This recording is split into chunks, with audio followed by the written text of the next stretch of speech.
지난주 말씀에서 이제 전도 여행을 마치고 돌아온 바울과 바나바가 하나님이 행하신 일들을 나누고 간증하면서 이 교회가 든든히 세워간다고 나눴습니다. 내게 베풀어 주신 하나님의 일들을 감사하고 그것을 잘 기억하고 잘 메모하고 그것을 함께 나누는 것은 하나님이 기뻐하시는 일이고 교회가 든든히 세워져 가는 일입니다. 여러분에게 주신 감사의 제목들을 기억하고 자꾸 메모하고 그것을 나눌 수 있는 축복이 있기를 바랍니다. 제가 대학부를 담당했을 때 영성이 뛰어난 학생이 있었습니다. 말씀에 대한 이해도 깊고 또 기도도 깊이 하는 학생이었습니다. 그래서 그 친구에게 학생들을 모아줄 테니 중보기도 스쿨을 한번 인도해 보라라고 한 적이 있습니다. 한 10주 정도 프로그램이었던 것 같아요. 그리고 첫 이 강의를 할 때 제가 이제 가서 응원하고 격려하기 위해서 갔고 또 이 강의를 하는 것을 봤습니다. 근데 이제 후배 우리 학생들에게 이렇게 질문을 하더라고요. 여러분, 하나님의 음성을 최근에 들은 것은 무엇입니까? 이렇게 말하더라고요. 그러니까 어떤 사람은 자기가 받은 하나님의 음성을 말하고 싶어 하는 사람도 있고, 어떤 사람은 하나님 음성이라고 생각했는데 말해보려니까 내 생각인 것 같기도 해서 주저하는 사람도 있고 이랬어요. 이제 두 번째 질문을 합니다. 최근에 하나님께 가장 감사한 일은 무엇입니까? 했더니 이제 좀 더 많은 학생들이 감사한 일들을 나누려고 하고, 그러나 여전히 감사한 일이 뭐였더라 생각하는 학생들도 있었어요. 그러니까 직접 사온 한 20-30권의 조그만 노트를 나눠주면서 숙제를 내주더라고요. 다음 한 주간 매일 하나님께 감사한 것을 7가지씩 메모해서 가지고 오십시오 하고 숙제를 내주더라고요. 저도 한 권 주길래 저도 받아서 이제 집에서 한번 해봤습니다. 그리고 잠자리 들기 전에 이제 하나님께 감사한 7가지를 떠올려서 메모를 하려고 하는데 의외로 잘 생각이 안 나더라고요. 7개까지 생각이 의외로 잘 안 나더라고요.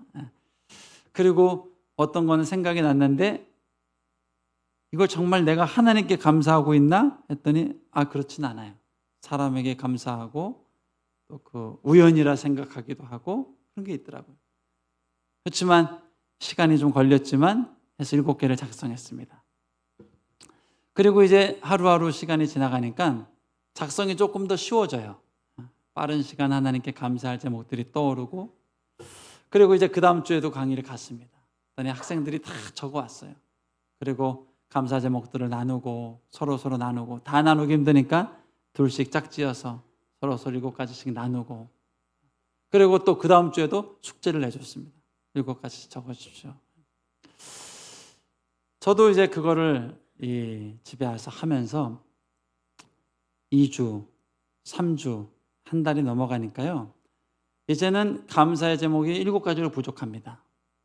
10가지, 20가지가 나오고, 이전에는 놓치고 있었던 하나님의 손길, 어떤 경우는 버스를 놓칠 뻔했는데 또 기다려야 되는데 다시 그 버스를 잡았던 사소한 일에도 정말 하나님이 간섭하셨다는 믿음의 고백이 생기고 감사의 고백이 생기면서 이 감사의 제목들이 풍성해지더라고요. 더 감사한 것은요, 이 하나님께서 내게 베풀어진 일들을 감사하며 살아가다 보니까 하나님이 내게 순간순간마다 주시는 주님의 뜻과 계획과 하나님의 음성을 들을 수 있게 되더라고요. 여러분, 찰스 스펄전 목사님이 이런 얘기를 했습니다.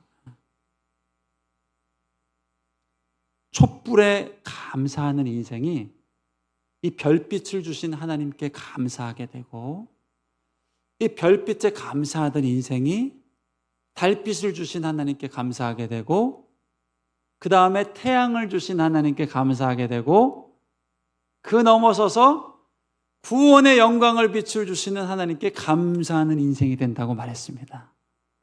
여러분, 이것이 바로 감사가 주는 축복입니다. 삶의 작은 부분들을 하나님이 주신 감사의 제목들을 기억하고 떠올리고 마음에 새기고 나아갈 때